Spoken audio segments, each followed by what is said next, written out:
उदालगुरियाव 3 बोसोरनि थाखाय बिबान मावसोमनि समायखिरा लानाय हाबाफारि बानजायदों। थांनाय जानुवारि दाननि 23, 24 आरो 25 खालाराव सानथामनि हाबाफारिजों उदालगुरि जिल्लानि सिङाव थानाय किसानपुर गेवलां गेलेग्रा फोथाराव दुलाराय ब्रह्म धोरोम आफादनि मोनसे सावराय जथुम जानानै थांनायखौ नुनो मोननाय जादोंमोन। जाय हाबाफारिनि गेजेरजों 3 बोसोरनि थाखाय दुलाराय ब्रह्म धोरोम आफाद, आइजो आफाद आरो लाइमोन आफादनि बिबानगिरिफोरखौ गोदानै सोलाय सोल' खालामनायनि गेजेरजों गोदानै थिसननाय हाबाफारिया जानानै थाङो। बेनिनो दिनै उदालगुरि जिल्लानि सिङाव थानाय बैगिरिगुरि गामिनि ब्रह्म सेवाश्रमाव मोनसे हाबाफारिनि गेजेरजों जथाय सतबांसा लानाय आरो सावराय मेल हाबाफारि लानाय जायो। 3 बोसोरनि थाखाय गोदानै दुलाराय ब्रह्म धोरोम आफादनि आफादगिरि महरै बयजोंबो मिथिजानाय समाज सिबियारि पतेन्द्र बसुमतारी आरो गाहाय नेहाथारियाव जगत चन्द्र ब्रह्म बिथांमोनजों लोगोसे साफ्रोमबो बिबानगिरिफ्रा दिनैनि सानाव सतबांसा एबा समायखिरा लानाय जायो। दानिया फै बे समाव गोदानै बिबान रुजुननाय आफादनि आफादगिरि पतेन्द्र बसुमतारीया खौरांगिरिफोरनि सिगाङाव मा फोरमायदों आबुङै मिथिना लानाय। दुलाराय ब्रह्म धोरोम आफादनि मोनसे जारिमिनारि सान आरो दिनैनि बे बुब्लियाव जोङो दुलाराय ब्रह्म धोरोम आफाद, दुलाराय ब्रह्म धोरोम फोसाव आफाद आरो दुलाराय ब्रह्म धोरोम आइजो आफाद, दुलाराय ब्रह्म धोरोम लाइमोन आफाद, बे गागि आफादनि गांखं आफादफोरखौ लानानै दिनै जि जारिमिनारि जोङो आफादनि दिनै सतबांसा लानायजों लोगोसे जोङो चार्ज गथायलायनाय हाबाफारिमोन आरो बे हाबाफारिया जोबनानै थांबाय। उदालगुरि जिल्ला ब्रह्म सेवाश्रमनि नैबे जिल्लानि गोथार जोंनि ब्रह्म मन्दिर, ब्रह्म थानसालि बे सिङाव बे हाबाफारिया जाफुंलांबाय मोजाङैनो मोजां। दा गोजोननाय मोन्दों आङो दुलाराय ब्रह्म धोरोम आफादनि आफादगिरि आरो नेहाथारि मानगोनां मुस्रि जगत चन्द्र ब्रह्म आरो जोंहा क'क्राझार जिल्लानि दं, उदालगुरि जिल्लानि दं। दा गोबां दिनै जोंनि 14टा जिल्ला दुलाराय ब्रह्म धोरोम आफादनि सिङाव आवथायाव बे 14टा जिल्लानिफ्राय दिनै नुजाफैदों। आइजो आफाद, लाइमोन आफाद आरो प्रसाद संसद गासिबो। दा दिनै आङो मोनसे जारिमिन होननाया बेनो जे दुलाराय ब्रह्म धोरोम आफादनि दाख्लैसो थांनाय माजबाद हालामनि किसानपुर गामिनि गेलेग्रा फोथाराव 23, 24, 25 खालार खालि थांनाय जानुवारि दाननि 24 नैथि सान 24 खालार खालि मोनाबिलि 6 रिंगानिफ्राय जोंहा गोख्रों थान्दै मेल जुथुमनाय जादोंमोन। हाजार हाजार थान्दै जोंहा भक्त ब्रह्म धोरोम सिबियारि भक्त आइमोन आफामोन थादोंमोन आरो बे जोंनि थान्दै मेलखौ मानगोनां जोंहा दुलाराय बर' फरायसा आफादनि मानगोनां दिपेन बर' बिथाङानो बेखेवनानै होदोंमोन। दा बै सानखालि आंखौनो दुलाराय ब्रह्म धोरोम आफादनि गोदानै आफादगिरि सायख'नानै आंखौ रुजुननायनि अर्थात ब्रह्म धोरोम आफादखौ रुजुननायनि आंनो दायित्व होबाय,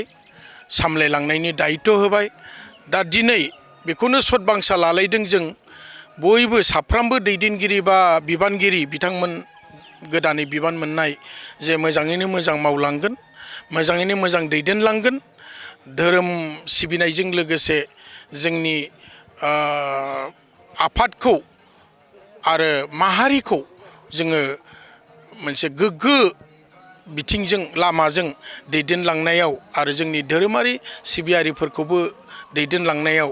जोङो सतबांसा लाबाय। मोजां जों दैदेनलांनो हागोन बेखौ मिजिंथिदों। दा बिनि मावनांगौआ 3 बोसोर जोंनि आफाद गोदानै आफाद नि जिबा आंनि आफादगिरिखौ लानानै लेङाइ आफादगिरि नेहाथारि लोगो नेहाथारि आरो माने सुबुं माने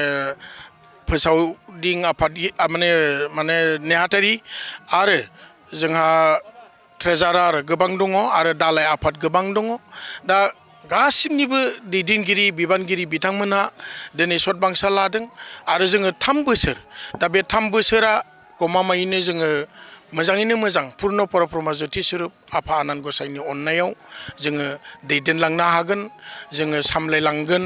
खौसेथिनि बेन्दोंजों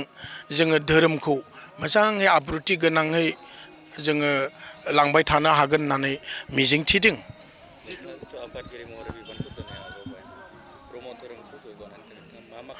दा गिबियावनो आङो आफादगिरि हिसाबै जोङो गागिनि अर्थात मिरुनि गाहायाव आवथायाव जेसेबां दालाइ आफाद दं बे दालाइ आफादफोरखौ आङो अननायजों बुथुमनानै लागोन आरो बिथांमोननि मोनफ्रोमबो थांखिखौबो जोङो मिरुनिफ्राय जोङो हेफाजाब होगोन। लोगोसे जोंहा मावनांगौ थांखि दं मिरुआ जे जोंनि गुरुधाम गुरुदेब कालिचरन ब्रह्म आफानि जोनोम समाधि गोनांलाय अर्थात गुरुदेबनि समाधि काजिगाव पर्बतजरा काजिगावआव जोङो माने गोबां जौगाथाय हाबाफारि मावनो गोनां दं समाधिखौ जोंहा डेभेलप खालामनो गोनां दं आरो बेवहाय मोनफा मोनफा जोङो प्रजेक्ट लादों आरो बे प्रजेक्टखौ जोङो मावलांनायनि जोबोद जोङो साखाफारा जानानै दङ। आंनि बिबान रुजुननायनि समाव आं बेखौ मावलांनो नाजादों आरो जोंहा जोंनि गाहाय मावख' दुलाराय ब्रह्म धोरोम आफादनि गुवाहाटी खारगुलियावबो जोंहा गोबां मावनांगौ दङ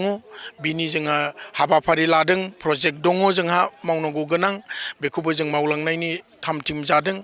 आरो जोङो दिल्लीयाव जोंहा माने जोंनि नखर मन्त्रि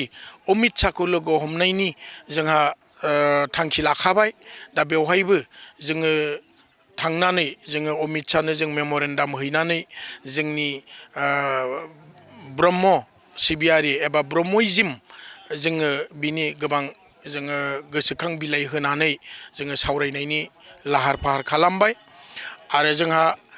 जोंनि शास्त्र दखान बिजाब दङ आरो गुरुदेबनि जि सान्थौ सानस्रि बेफोरखौ लानानै गुरुदेबनि जि सिमांमोन बै समाव माहारिखौ फोजाखांनायनि बर' माहारिखौ जांख्रिखां एबा जौगाथाय हाबाफारि जि मावनाय जेरै सोलोंथाइ बिथिङाव समाजारि बिथिङाव आबादारि बिथिङाव आरो राजखान्थिक बिथिङाव राजनितिक बिथिङाव गोबां माने रांखान्थि बिथिङाव बेबादि जाहा गुरुदेब कालिचरन आफाया बै समाव सांग्रां खालामदों मावदों धोरोमखौ ब्रह्म धोरोम गुरुदेब कालिचरन ब्रह्म आफानि जि सान्थौ सानस्रि अर्थात धोरोमखौ गोसारहोनाय ब्रह्म धोरोमखौ गोसारहोनाय मेइन थांखिमोन आरो बियो शिबनारायण परमहंस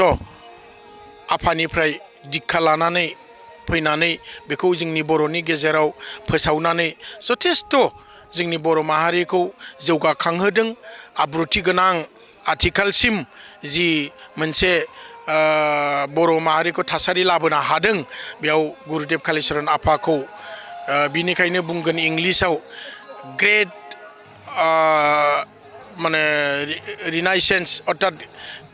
माने संस्कार खालामनाय जोंनि बर' माहारिनि गेजेराव माने जोंखौ संस्कार खालामदों दा बेखौ मानिनांगोन।